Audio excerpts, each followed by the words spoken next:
जिनका भी जन्म होता है उसकी मृत्यु होगी ही। प्रश्नकर्ता कहता है, साक्षी चेतना स्थायी वस्तु है अथवा नहीं? महाराज जी कहते हैं, यह स्थायी वस्तु नहीं है। ज्ञाता का उत्थान और अवसान ज्ञान के साथ साथ होता है। वह वस्तु जिसमें कि ज्ञाता और ज्ञान उठते और विलीन होते हैं काल निरपेक्ष है। स्थायी या शाश्वत इस प्रकार के शब्द उस पर प्रयुक्त नहीं किए जा सकते। प्रश्नकर्ता, सुषुप्ति की अवस्था में ना तो ज्ञान रह जाता है और न ज्ञाता। उस समय कौन सी वस्तु शरीर में संवेदनशीलता और इंद्रिय गम्यता को टिकाए रखती है? महाराज जी कहते हैं, तुम निश्चय पूर्वक ऐसा नहीं कह सकते कि ज्ञाता का अस्तित्व सुषुप्ति में नहीं था। यह ज्ञाता कहना पर्याप्त है कि तब वस्तुओं और विचारों का अनुभव नहीं था। बस इतना भर कहा जा सकता है, परंतु अनुभव की अनुपस्थिति भी तो अनुभव ही हुआ। जैसे कोई किसी अंधेरे कमरे में प्रवेश कर कहे, मैं कुछ नहीं देखता। एक जन्मांध मनुष्य अंधकार का क्या तात्पर्य है यह भी नहीं जानता। वैसे ही केवल ज्ञाता ही यह जानता है कि वह नहीं जान रहा। सुषुप्ति स्मृति की धारा में कुछ काल का अंतराल भर ही है। जीवन की गतिमयता तो बनी ही रहती है। प्रश्नकर्ता, और मृत्यु क्या है? महाराज जी कहते हैं, यह किसी भी देह विशेष की जीवन प्रक्रिया में होने वाला एक परिवर्तन है। संयोजन की समाप्ति हो जाती है और विघटन उसका स्थान ग्रहण कर लेता है। प्रश्नकर्ता, परंतु ज्ञाता के विषय में क्या देह के विलुप्त होने पर ज्ञाता भी विलुप्त हो जाता है? महाराज जी, जिस प्रकार देह को जानने वाला जन्म के समय प्रकट हुआ था, उसी प्रकार वह मृत्यु में विलुप्त हो जाता है। प्रश्नकर्ता कहता, और शेष कुछ नहीं बचता? महाराज जी, जीवन वह शेष रहता है। अपनी अभिव्यक्ति के लिए चेतना को एक यंत्र की और एक उपकरण की आवश्यकता हुआ करती है। जब जीवन एक अन्य देह को उत्पन्न करता है तो एक अन्य ज्ञाता भी उसके साथ अस्तित्व ग्रहण कर लेता है।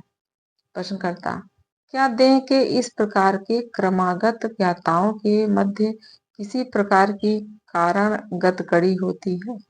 महाराज जी कहते हैं, हाँ, एक ऐसी वस्तु जिसमें हम स्मृति शरीर अथवा कारण शरीर कह सकते हैं होता है। यह उन सब बातों को संग्रहित करता है, उन्हें सोचा चाहा और क्रियान्वित किया गया था। यह बहुत ही आकृतियों से बने किसी बादल के समान होता है। प्रश्नकर्ता कहता है, यह जो पृथक रूप से अस्तित्वमान होने का भाव होता है, यह क्या वस्तु है? महाराज जी, यह एकमात्र सद्वस्तु का वास्तविकता का किसी भी पृथक देह में बना प्रतिबिंब है। इस प्रतिबिंब में असीमित और सीमित के विषय में भ्रम हो जाता है और उन दोनों को एक वस्तु की तरह ग्रहण कर लिया जाता है। इस प्रकार भ्रम को मिटाना यही योग का ध्येय होता है। प्रश्नकर्ता, क्या मृत्यु इस भ्रम को नहीं मिटाती? महाराज जी कहते हैं, मृत्यु में केवल देह ही मरती है। जीवन चेतना वास्तविकता सद्वस्तु नहीं मरती और मृत्यु के उपरांत जीवन उतना जीवंत नहीं रह जाता।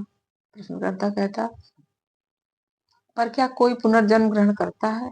महाराज जी कहते हैं, जिसका जन्म हुआ था उसे तो मरना ही होगा।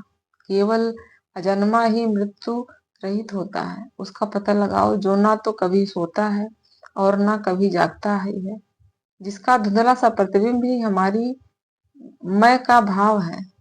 प्रश्नकर्ता, मैं इसका प्रयत्न किस प्रकार करूं?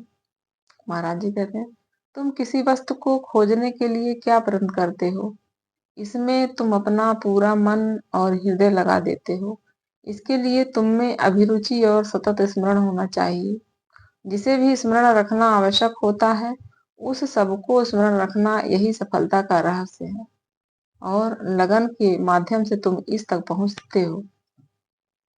प्रश्नकर्ता कहता, क्या आप आशय यह है कि खोज करने की इच्छा होना भर पर्याप्त होता है, परंतु पात्रता और अवसर निश्चित रूप से ये भी उतने ही आवश्यक होते हैं। महाराज जी कहते हैं, लगन होने पर ये स्वतः आ जाते हैं। सर्वाधिक महत्वपूर्ण बात है विरोधाभासी बातों से मुक्त रहना। ध्येय और रास्ता परस्पर भिन्न तलों पर न हो, जीवन और विवेक के मध्य द्वंद्व न हो, आचरण व्यवहार हमारे विश्वास को न तोड़ता हो, चाहे इसे सच्चाई कहो या समग्रता कहो, अथवा पूर्ण स्मरण पर तुम्हें पीछे नहीं हटना चाहिए और न ही अपनी उपलब्धियों को छोड़ना या नष्ट करना चाहिए। लक्ष्य की प्राप्ति अटूट आग्रह और ईमानदारी से जुड़े रहने से तुम्हें तुम्हारा ध्येय प्राप्त होगा। प्रश्नकर्ता कहता है, दृढ़ आग्रह और समर्पित भाव तो ईश्वर प्रदत्त हुआ करते हैं और निश्चित ही मुझमें तो ये अल्प मात्रा भी नहीं दिखाई पड़ते। महाराज जी कहते हैं, जैसे जैसे आगे बढ़ोगे सब हो जाएगा। पहला कदम तो उठाओ। सारी शुभेच्छाएं अपने अंतर से ही आती हैं। अपने अंतर की ओर उन्मुख हो जाओ। मैं हूँ यह तुम जानते ही हो। जितना भी सत्य समय निकाल सको पूरे समय इसके साथ रहो, जब तक तब तक जब तक कि तुम स्वमेव इस पर लौटने के अभ्यस्त न हो जाओ। इससे सीधा और सरल अन्य कोई मार्ग नहीं है।